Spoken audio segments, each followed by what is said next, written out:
After our last trip to Lake Vesuvius, which was 2 or 3 weeks ago now, Andy and I, while we were on that trip, because it was full-fledged winter backpacking, we kind of started thinking about, you know, you don't really, once you get over the, oh crap, we're backpacking in the winter, there might be some things or some reasons why winter backpacking might be better than 3-season backpacking. Oh, there are 100% pros to backpacking in the winter. There's also some pretty serious cons. There are some serious cons, but we're going to talk about that at the end. Yeah, we got a nice little set of notes here. So why would winter backpacking be better than 3-season backpacking? So the first obvious reason that it is better for this reason.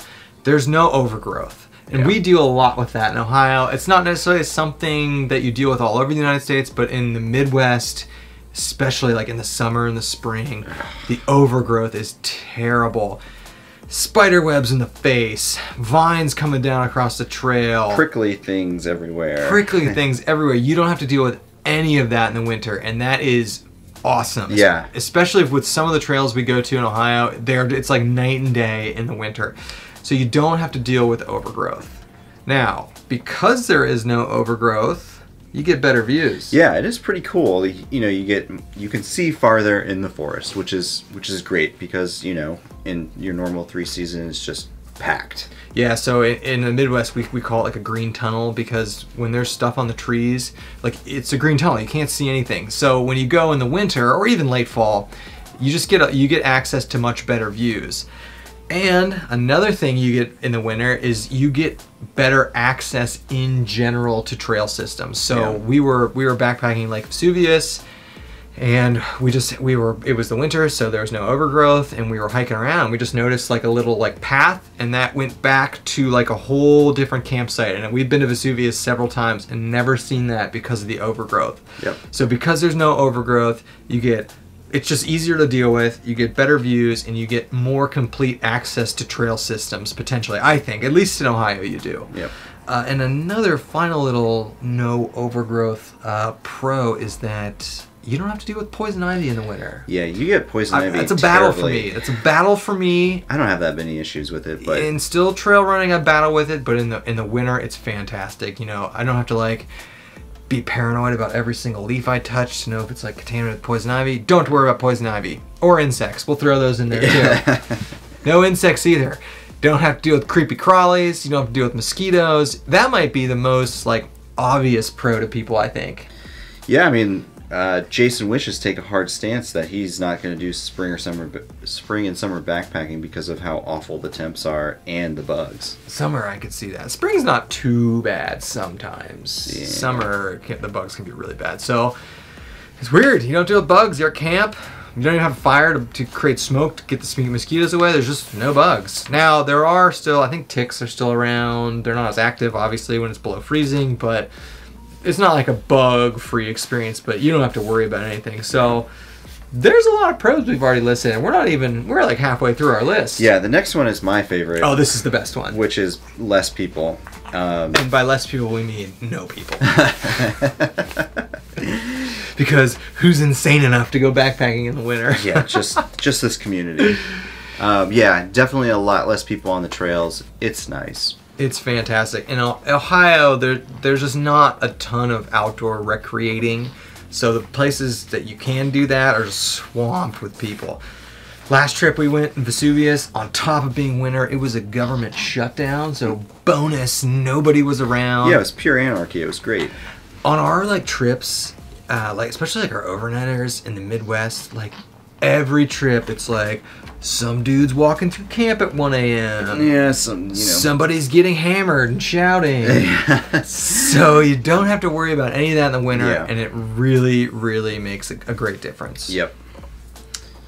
Next pro is that obviously in our area there's a lot more water availability. Water's definitely better in the winter. Yeah, we're not even talking about snow, really. Yeah, just more availability of water.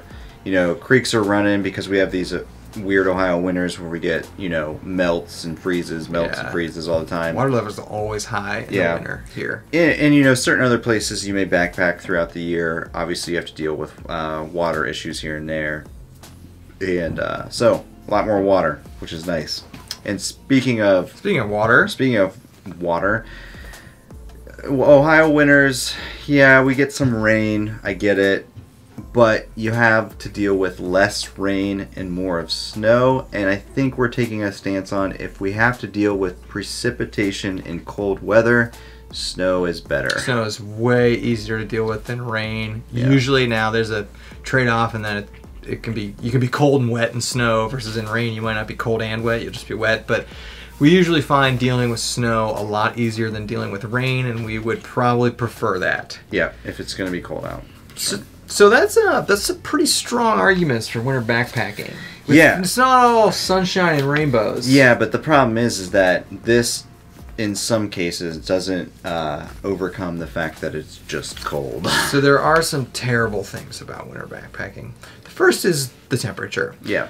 Now, we have been combating that with down pants this year. We have a whole video on winter gear. Check it out. We build for comfort, but it's cold. I mean, it's super cold. Waking up when it's 20 degrees outside, you don't want to get up. And when you get up, you're cold. Yeah, and the days are shorter. Oh, that's a terrible... I always forget about that. Yeah, the days are shorter, so you don't have... For us, you know, I will say the down clothing has made a tremendous difference. But before we had the down clothing, you get to camp, you got about 45 minutes of light. You eat dinner real quick, and then it's like, oh, 5:30 in the hammock. Time to go to bed. I'll be awake at 4. Yeah, and then it doesn't get light till like 7:45 or 8. Sucks. The light thing is a big deal. You're in their hammock for a long time. So the shorter days and the temperatures, you know, can take its toll, but having clothing that makes you more comfortable at camp, You can get around that. You can get around that. Another con to winter. Now, obviously, there are ways to get around this too. But using the filters that we use are kind of a pain in the butt in the winter. So, we don't use chemicals right now.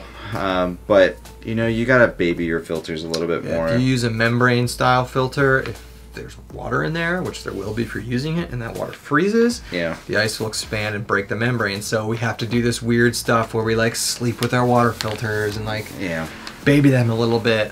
Or you can switch to chemical treatment, but to be honest, if it's just one night, it's not that big of a deal if you have to just put your water filter in a bag in your sleeping bag. Yeah.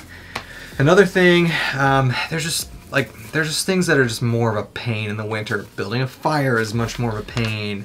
You have random stove issues, like if it's super cold, maybe it's hard to get your alcohol going, or if it's really cold, maybe those canister stoves aren't working the way that they potentially should be. So you'll also get a lot more condensation in the winter, which can be annoying and dangerous. Yeah, definitely a lot more condensation here and there. Yeah, but that's just one more thing you got to fight and manage.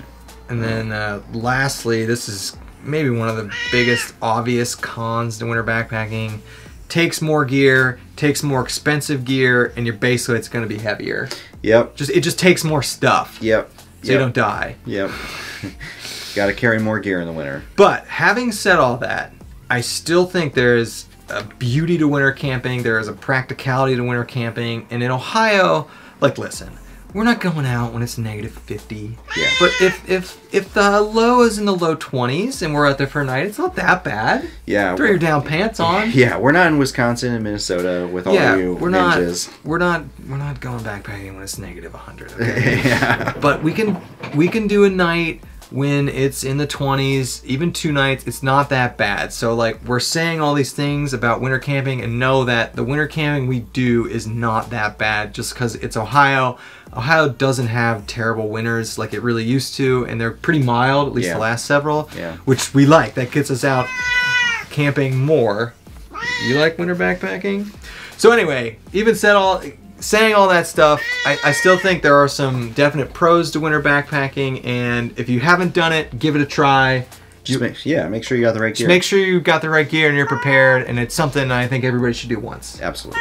So thanks for watching. We'll see everybody on the next one.